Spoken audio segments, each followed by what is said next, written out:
इमरान खान ने साफ तौर पे कहा था कि जो अलीम खान ने रावी के बेड के ऊपर उन्होंने 300 एकड़ जमीन ली थी या कब्जा की थी या लोगों से, आपको पता है कि शामलात वगैरह भी आ जाते हैं बीच में और शामलात यही चीजें होती हैं। उन्होंने वो करके वहां पे उन्होंने उनको लीगलाइज करने के लिए अप्लाई किया था, जिसको इमरान खान ने कहा था ये नहीं करना। उस बेसिस पे इमरान खान ने दो तीन उनके जो जो इंटरव्यूज है जिसमें उन्होंने कहा ये एक बेसिक वजह थी कि अलीम खान इमरान खान से खफा हुआ था।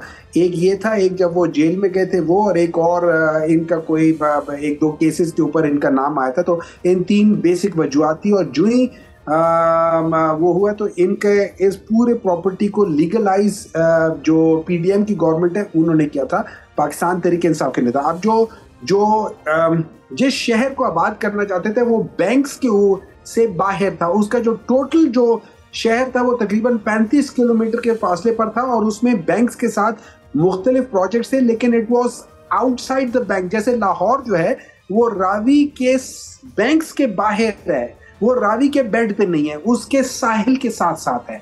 तो साहिल के साथ वादियां बना सकते हो, आप रिवर के बेड के ऊपर नहीं बना सकते हो। तो this is what I can tell you के वो सारा अच्छा उस प्रोजेक्ट में जो चीजें